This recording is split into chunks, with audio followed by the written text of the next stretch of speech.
Perkenalkan, saya Intan Indria Dewi, Ketua DPD SPN Provinsi Banten.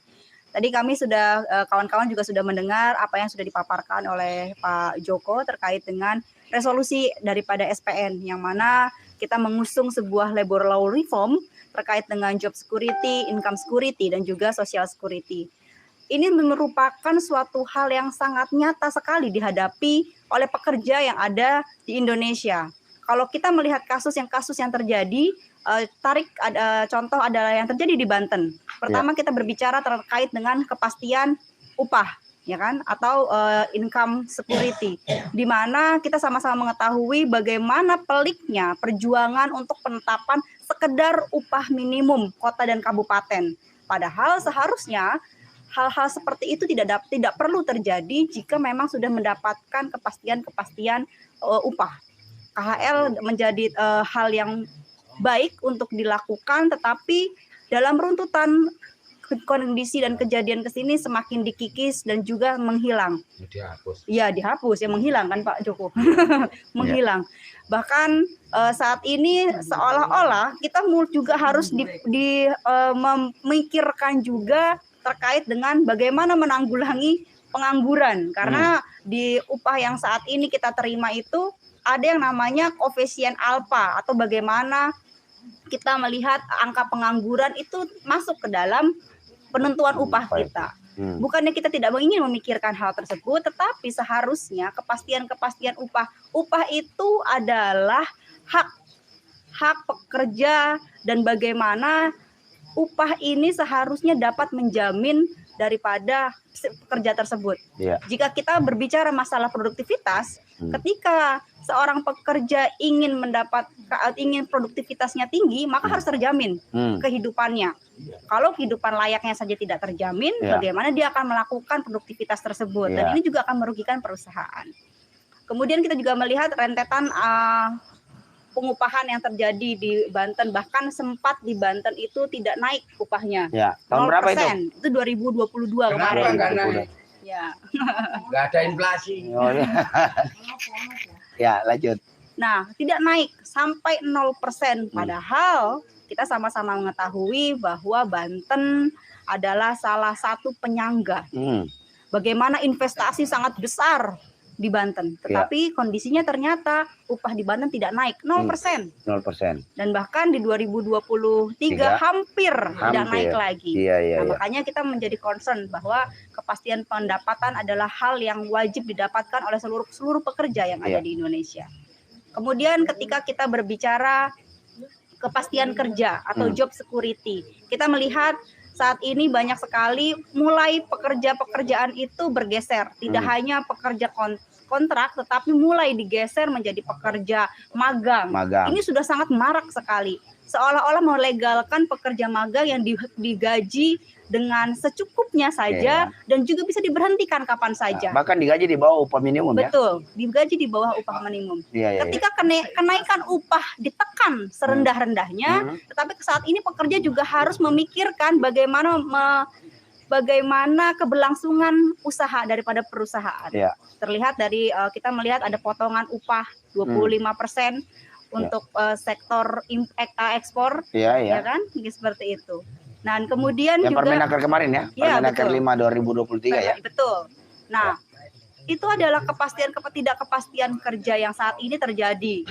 Dan para pekerja-pekerja yang saat ini atau para mahasiswa yang saat ini sudah belajar, dan saat ini mereka ingin menghadapi dunia kerja pun mereka tidak memiliki kepastian kerja tersebut.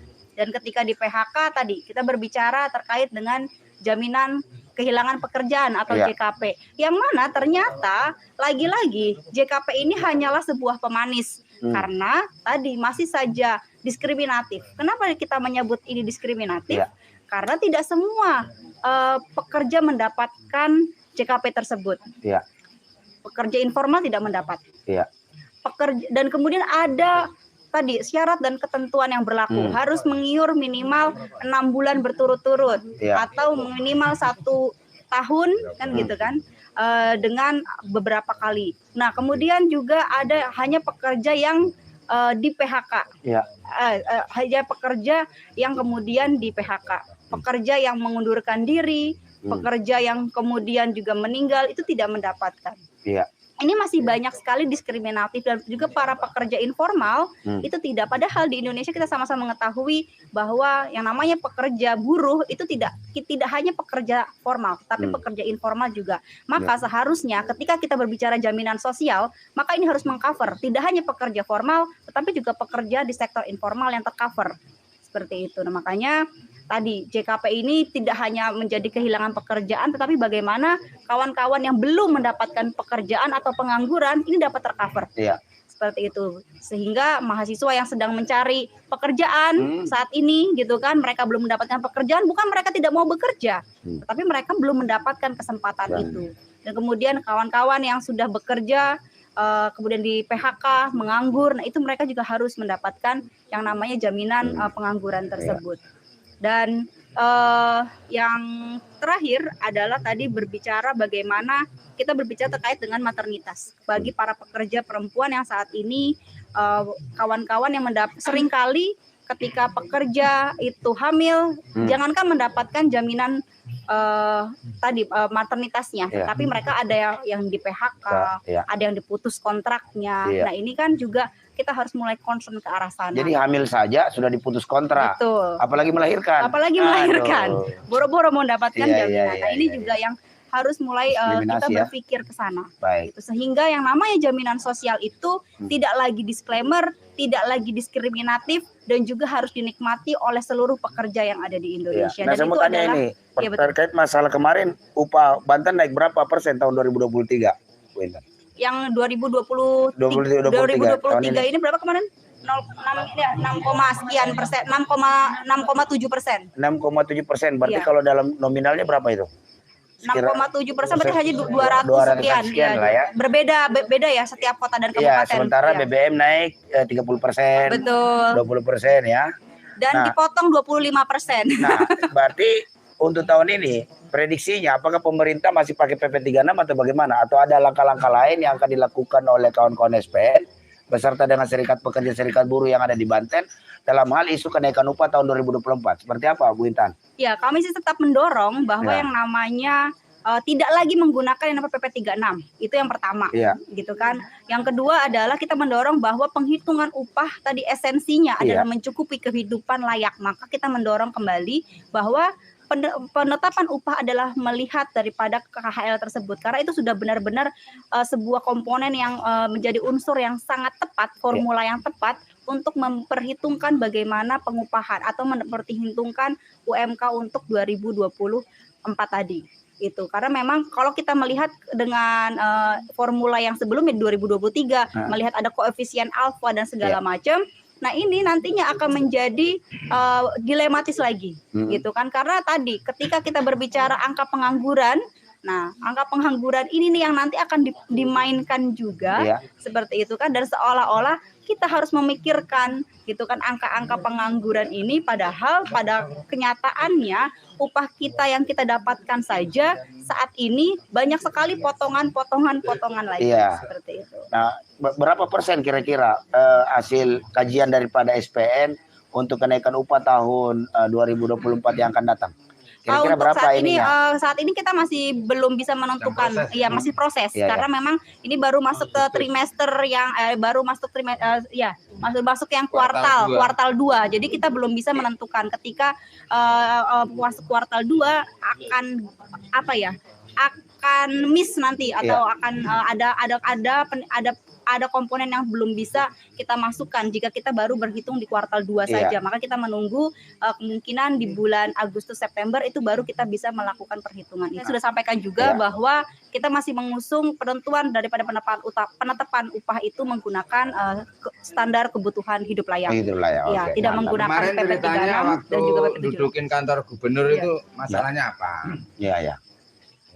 Masalahnya teman-teman bawa proposal KHL, Pak Gubernur merasa harus patuh dengan regulasi. Dalam hal ini surat edaran Kementerian Tenaga Kerja dan Menteri Dalam Negeri tapi dibuktiin sama Gubernur DKI itu bisa diskresi. Gitu loh. Kan sama aja ngeprank. Inilah yang harus kita perhatiin.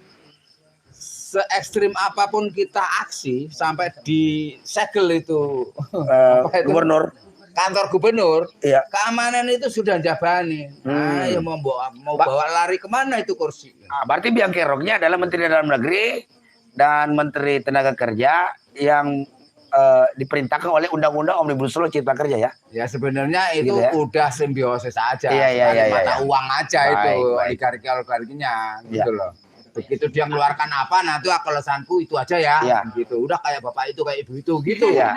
Tapi ada yang mempunyai inisiatif tentang logika, itu Gubernur DKI, dia bisa lakukan, bahkan menang di pengadilan kan. Betul. Iya, karena undang-undang itu masih yang namanya tulisan KHL. Baik. Nah sekarang Bu Intan apa harapannya di siaran langsung ini? Ya harapannya adalah tadi saya selalu bilang bahwa Gubernur Provinsi Banten itu tidak hanya menjadi tukang stempel upah murah. Jadi harus mampu dan berani mengeluarkan hak diskresi. Mungkin kaitannya sama aksi yang kemarin kali. Kalau kemarin duduki, sekarang mau dipindah kantornya apa gimana?